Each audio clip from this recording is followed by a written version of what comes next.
Reverendíssimo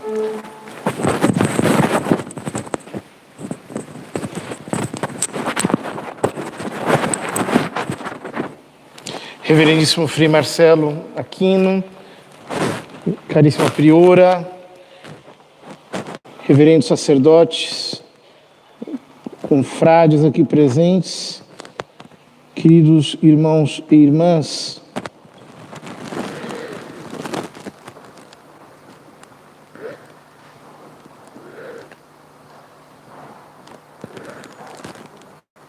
é para mim uma alegria imensa podermos mais uma vez comparecer a esta sagrada novena de Nossa Senhora do Carmo. E na Igreja da Ordem Terceira nos prepararmos para renovar a nossa confiança total em Maria Santíssima, a nossa devoção, o nosso amor, a nossa dedicação, a nossa consagração.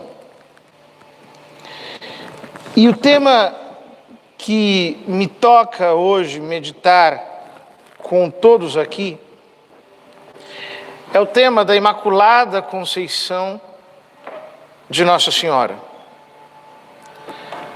Dogma da Santa Igreja, proclamado pelo Papa Beato Pio IX, de feliz memória, mas que desde tempos muito antigos sempre foi celebrada e crida como verdade de fé pelo povo cristão. E não podia ser diferente, pois não nos manda crer as Sagradas Escrituras e também a reta teologia fundada sobre a fé. As Sagradas Escrituras, porque ao longo de toda a história sacra houve prefigurações da Imaculada Conceição, pelas quais Deus, de algum modo, estava nos ensinando a crer nesta verdade de fé acerca de sua mãe. Quando Deus criou Adão, diz-nos as Escrituras que ele o tirou do pó da terra. Portanto, ele o criou a partir da terra do paraíso. Uma terra virgem, uma terra imaculada. Portanto, na criação do primeiro Adão está prefigurada a formação do segundo Adão, Cristo, cuja humanidade não poderia ser formada a partir de uma terra impura. E, de fato, em previsão dos méritos dele, Deus Pai imunizou a Santíssima Virgem Maria do pecado, a fim de que toda pura ela pudesse ser mãe de Deus, ou seja, ela pudesse ser a doadora da Santíssima Humanidade, que é o instrumento da nossa salvação. Do mesmo modo, quando terminava o dilúvio, Deus fez aparecer um sinal no céu, o arco-íris, que embora hoje tenha sido tão profanado por Satanás, é uma imagem de Nossa Senhora, pois depois de milênios de dominação do pecado, Deus anuncia um novo início para a humanidade mediante a conceição imaculada daquela que haveria de ser sua mãe. Portanto, a Imaculada Conceição de Maria anuncia o início da redenção. é, por assim dizer, o primeiro fruto da redenção. E assim como o arco-íris não toca a terra, Maria Santíssima não é tocada pelo pecado. É completamente imune. Depois, lemos nas Escrituras que quando o povo de Israel recebeu a terra prometida, tiveram de dividir as terras. Mas os sacerdotes, aqueles que eram da tribo de Levi, não receberiam nenhuma porção, porque eles são do Senhor e o Senhor é a sua herança. Ora, do mesmo modo, a Santíssima Virgem é exclusivamente de Deus. Nela nunca houve nenhum domínio do pecado. Aliás, seria completamente incoerente com a obra da redenção que aquele que nos veio salvar do pecado nascesse de uma escrava de Satanás. Não poderia ser assim. E de fato, ela, em nenhum instante de sua existência, foi amiga do demônio, como nós tantas vezes fomos por causa do pecado. Mas, quando Deus mandou aos israelitas que fizessem a arca da aliança, esta arca, que é o símbolo mesmo da arca da nova aliança, que é Maria, arca que aparece no livro do Apocalipse, logo no final do capítulo 11, quando diz: apareceu um grande sinal no céu, a arca da aliança entre trovões, raios e vozes, e apareceu um outro grande sinal no céu, uma mulher vestida de sol. Ora, a arca tinha que ser construída com madeira de acácia, mas revestida de ouro. A sua tampa, porém, e o propiciatório que ficavam por sobre a arca, aonde estavam os querubins, deviam ser de ouro puro, talhado a cinzeladas. Ora, este ouro puro indica a Imaculada Conceição de Nossa Senhora,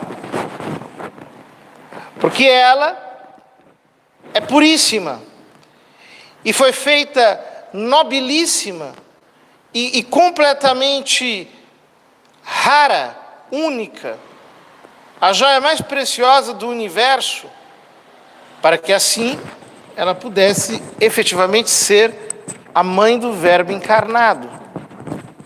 Ora, a Santíssima Virgem, portanto, é a arca da nova aliança e, por isso, imaculada, feita de ouro puríssimo. Ou seja, a graça de Deus não a deixou contaminar-se nem um instante com o pecado, pelo contrário, fê-la totalmente santa.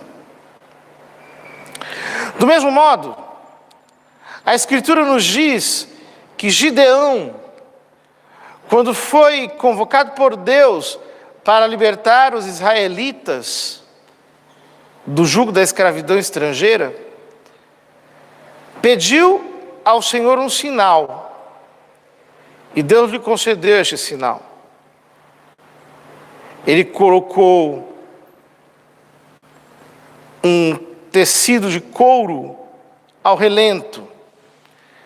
Na primeira noite, o orvalho caiu apenas sobre o tecido, deixando toda a terra seca. Depois, na noite seguinte, o orvalho molhou toda a terra e deixou o tecido seco. Este foi o sinal de que ele iria libertar os israelitas da dominação inimiga.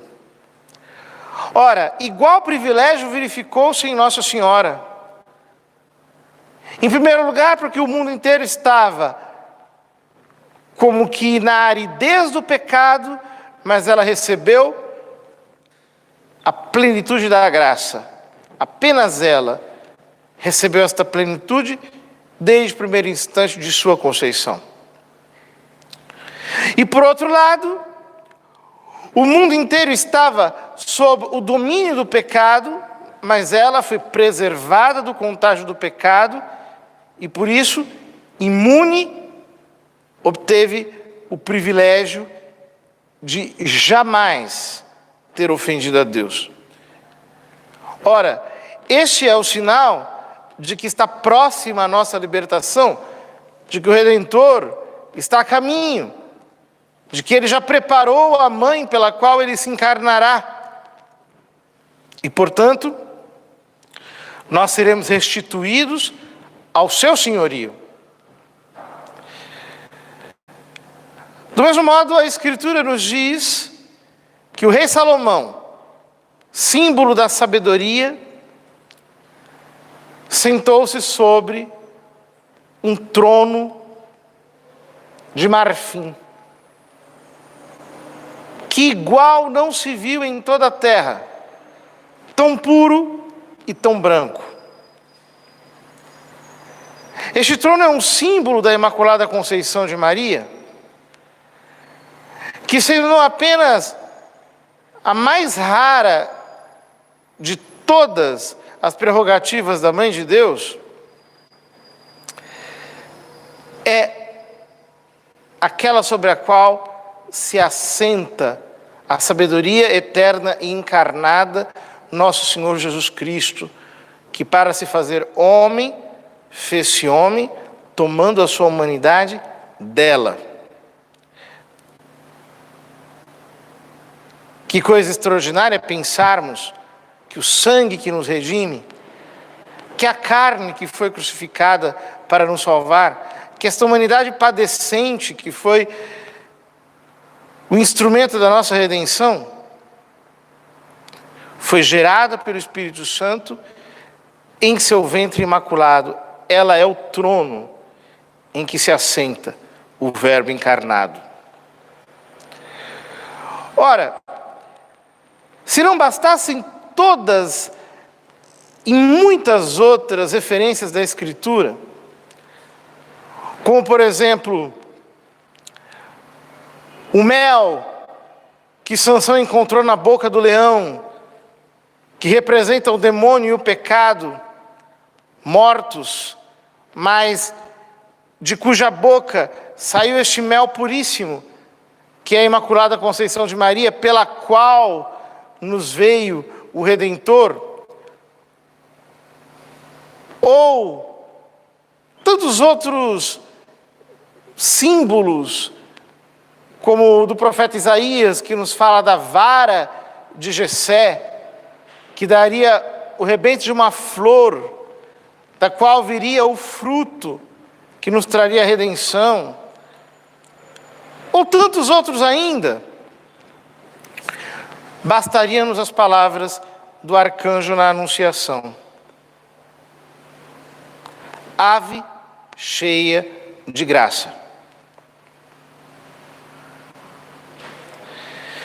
Ele a chama de cheia de graça, como se cheia de graça fosse o seu nome.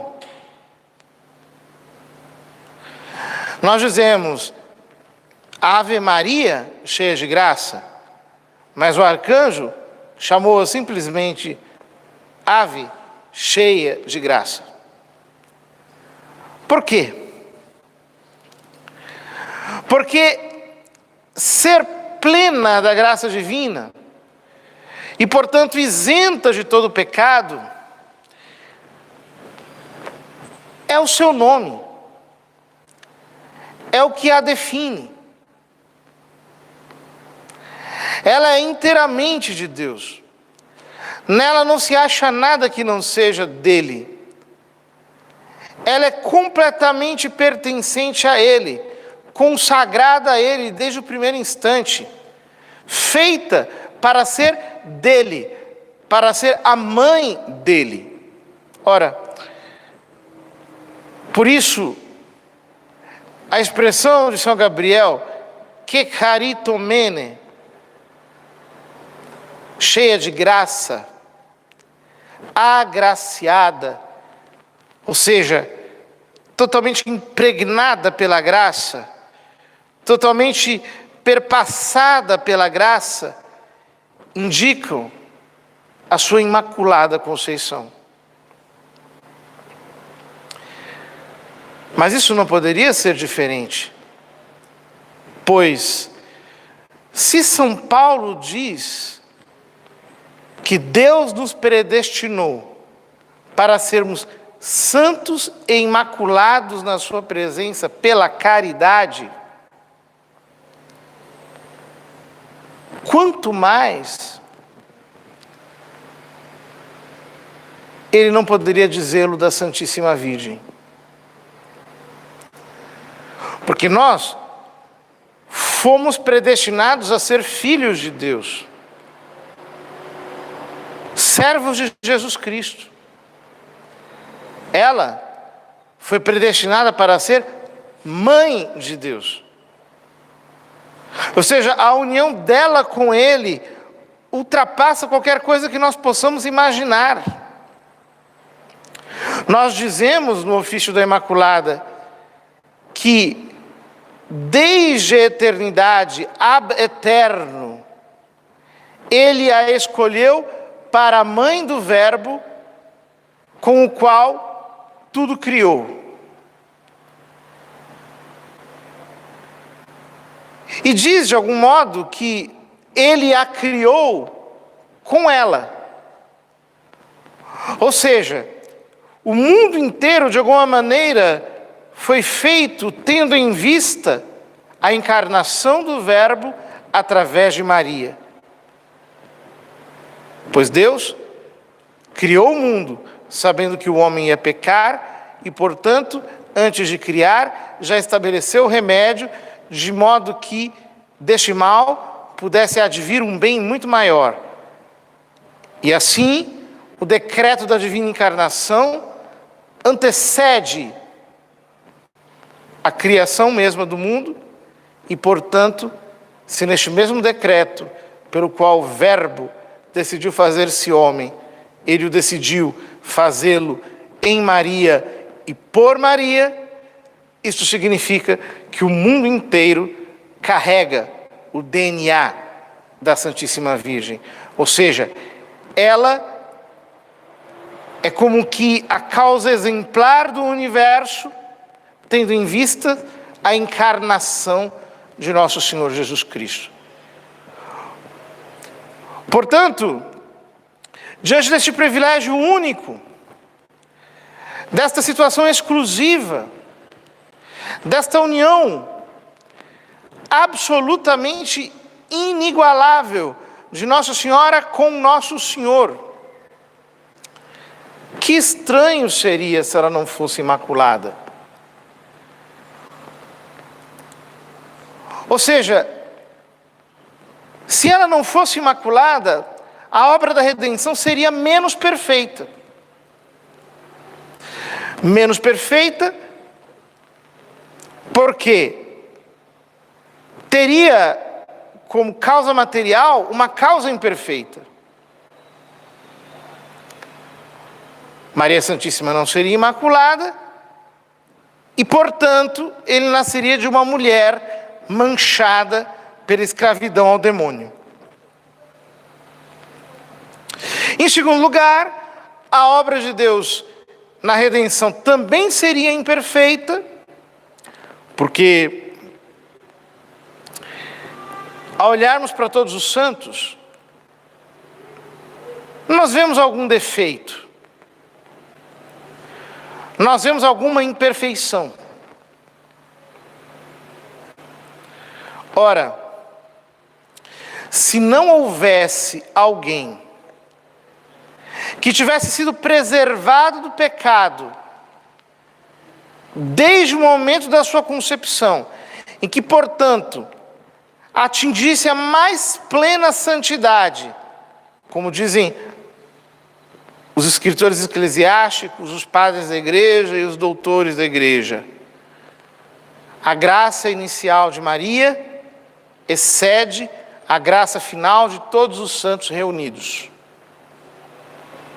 Se não houvesse alguém que tivesse uma santidade perfeitíssima, incomensurável,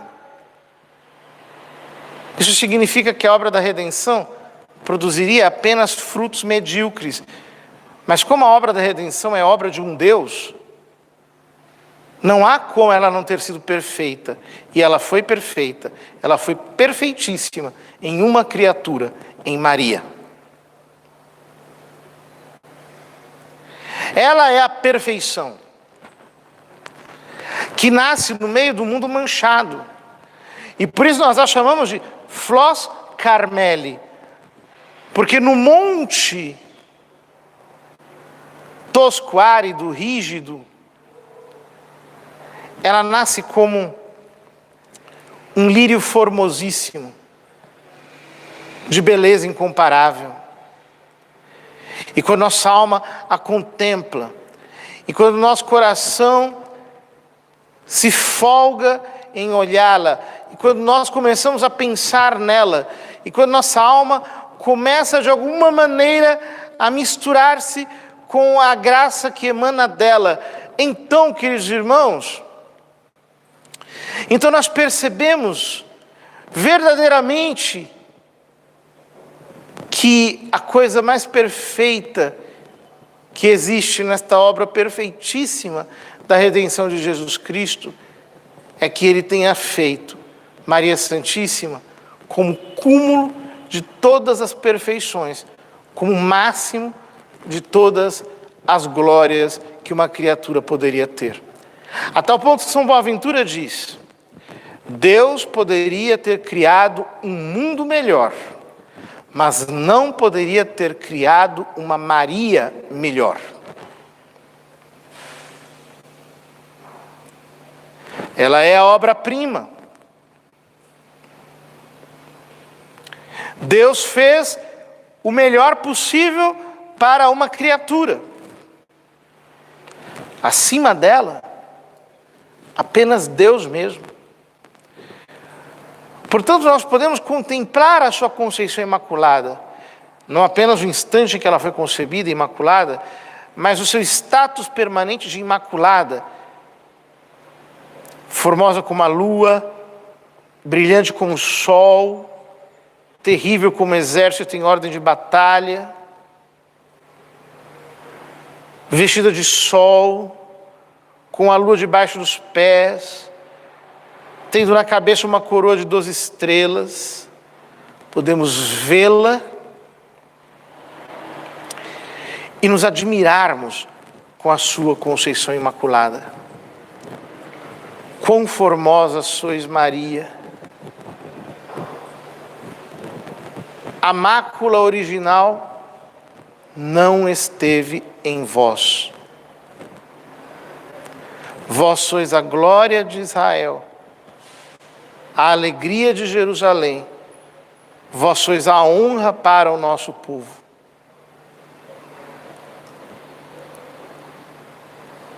Contudo, estes sentimentos de admiração, de enlevo, de maravilhamento, de contemplação, devem produzir em nós sentimentos de horror ao pecado, de amor à santidade de Deus e, sobretudo, sentimentos adequados com esta graça que Ele nos dá tão generosamente. Em primeiro lugar, sentimentos de horror ao pecado.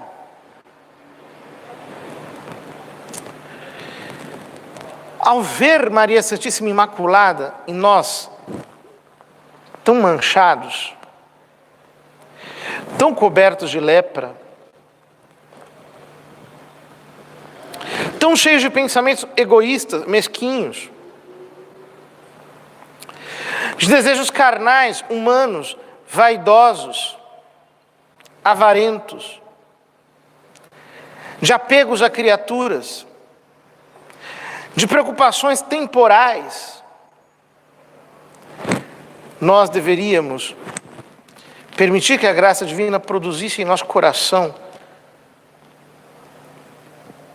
uma dor sobrenatural, que a teologia chama de contrição. Ou seja, o nosso coração deveria ficar esmigalhado. Temos uma mãe santíssima e nós somos vilíssimos. Temos uma mãe puríssima e nós somos sujíssimos. Temos uma mãe gloriosíssima e nós tão entenebrecidos pelo apego a tudo aquilo que é humano.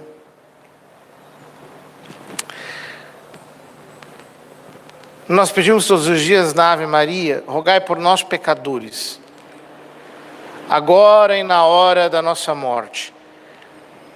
Podemos pedir nesse instante a graça do agora. E qual é a graça do agora?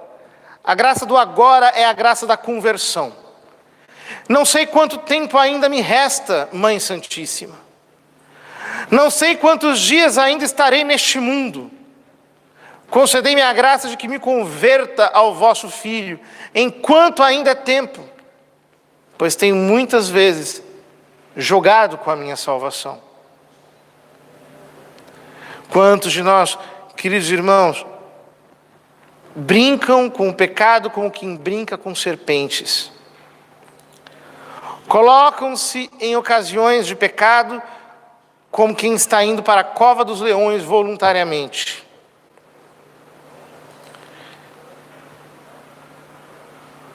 Manchamos a nossa veste batismal. E mesmo depois de nos confessarmos, pelos nossos sentidos entram tantos pecados: pela vista, pela audição, pelo tato, pelo paladar, pelo olfato. O pecado vai entrando em nós. Pelos nossos 5 sentidos, ele se assenhora do nosso coração e nos sequestra da pertença exclusiva a Deus. Nós podemos pedir a Nossa Senhora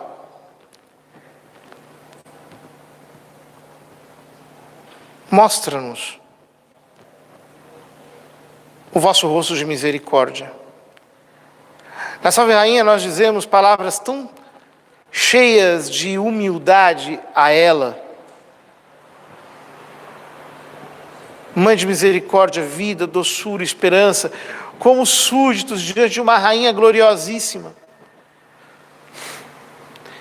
Volvei a nós os vossos olhos, neste vale de lágrimas, e que estão chorando por causa do peso das nossas faltas, das nossas imperfeições.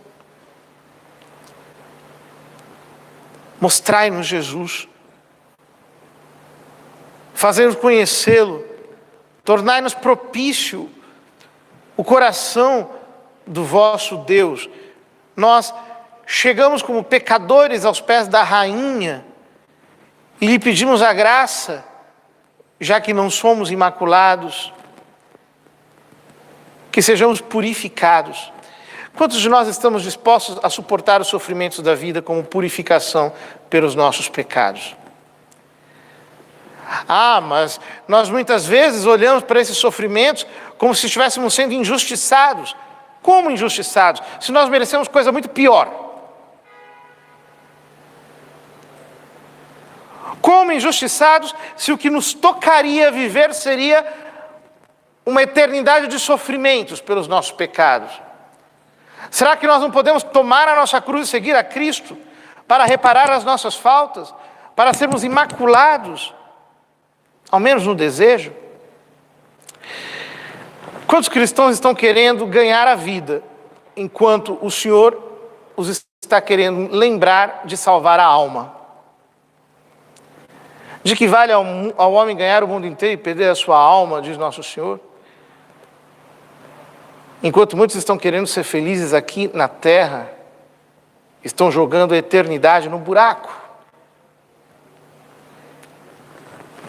Vamos salvar a nossa alma. E por isso, não apenas ter horror ao pecado, mas ter suma consideração pelos bens eternos, pela fé. O caminho que nos leva à pureza da fé é o caminho da oração,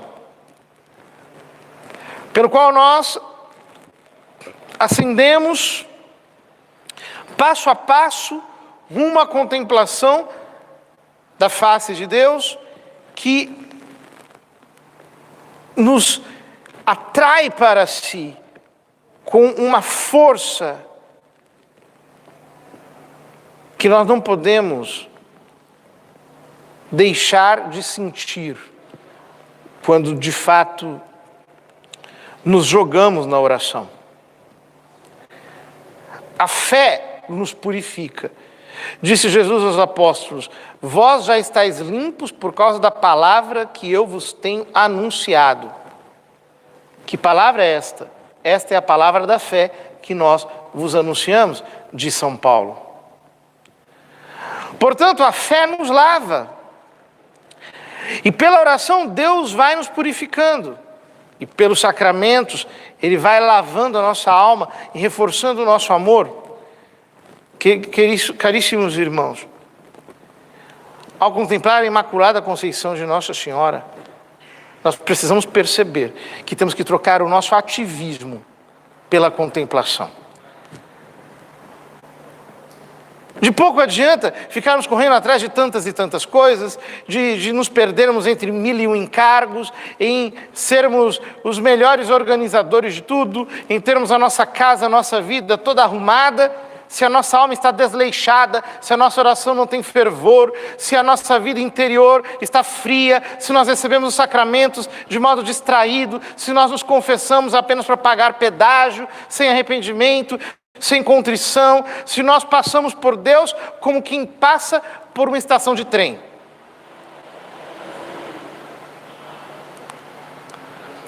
Não pode haver pureza numa alma que está contaminada pelo apego a tudo aquilo que é terreno. Perca-se esta vida. Os homens me exploram. Não tem problema. Podem me tirar tudo. Só não me podem tirar Deus.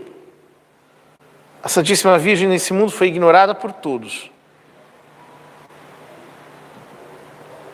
Quantos eram mais importantes humanamente do que ela? Césares, Augustos, Herodes, Pilatos. Mas ela era a Imaculada, ela era a Mãe de Deus. Os olhos de Deus estavam voltados sobre ela. Ela é o centro das atenções de Deus. Portanto, nós não precisamos ficar preocupados com os homens, com as coisas que acontecem à nossa volta. Basta-nos o olhar de Deus, aquilo que Ele tem para nós. Por fim, lembro que a Escritura diz, em palavras de Nosso Senhor: quem se eleva será humilhado, e quem se humilha será elevado. Em outras palavras, a pureza a qual nos chama a Santíssima Virgem precisa estar num coração humilde. Notemos que quando o arcanjo apresenta-se a ela e lhe dá a embaixada de que ela seria a Mãe de Deus, e diz que ela conceberá por obra do Espírito Santo, a única palavra que ela encontrou para referir-se a si mesma foi: eis a escrava do Senhor, eis a serva do Senhor. Ela não chamou-se a si mesma de nada que designasse a sua importância. Ela foi humilde.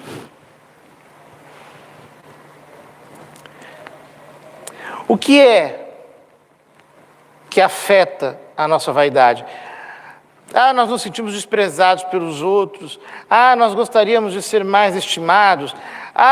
Nós nos sentimos esnobados e, portanto, também tratamos os outros de um modo um pouco indiferente para mostrar a importância que nós temos. Nós gostaríamos de ser um pouco mais aplaudidos, compreendidos por aqueles que nos comandam, pelas pessoas que têm direção sobre nós. Esqueçamos desses joguetes infantis, de crianças carentes que precisam da atenção dos homens. Quem a Deus tem, nada lhe falta, só Deus basta, dizia Santa Teresa. A Imaculada Conceição nos faz perceber que Deus era tudo para Nossa Senhora. Pena que para nós, Deus ainda não é o nosso tudo. Nós precisamos de muitas atenções das criaturas. Nós temos necessidade de muitas bajulações e queremos sim a atenção dos homens. Que nós possamos, queridos irmãos, nestes dias em que nos preparamos para a festa de Nossa Senhora do Carmo, vivermos escondidos, ocultos debaixo do nosso escapulário. Nossa vida escondida com Cristo em Deus, sob a sombra do nosso escapulário. Se nós quisermos viver uma vida pura, santa, imaculada, nós precisamos nos esconder em Deus, o que significa nos escondermos em Maria Santíssima e vivermos dependentes dela. Que nós façamos as nossas confidências com ela, que nós tenhamos os nossos amores concentrados sobre ela, que a nossa vida seja a dela, que as nossas aspirações sejam as dela, que tudo em nós redunde para a glória dela e que ela possa interceder por nós, a fim de que nós possamos chegar mais rapidamente a esta união com Jesus Cristo, a qual, por ser sua mãe, ela obteve no instante mesmo em que foi concebida. Que ela possa fazer-nos pela fé conceber a graça que nos torna puros nela e então, queridos irmãos, teremos uma vida marial. Vamos trabalhar unidos a Maria, vamos rezar unidos a Maria, vamos descansar unidos a Maria, vamos jejuar unidos a Maria. Os nossos pensamentos serão pensamentos de Maria, os nossos sofrimentos serão sofrimentos com Maria. A melodia marial tocará no fundo da nossa alma e pela influência desta mãe tão gloriosa, nós poderemos passar a nossa vida aqui respirando Maria, para sermos mais unidos a nosso Senhor Jesus Cristo, que não rivaliza com ela, pelo contrário, que a torna para nós o atalho para que possamos de modo mais rápido e mais eficaz chegar ao seu próprio Sacratíssimo Coração.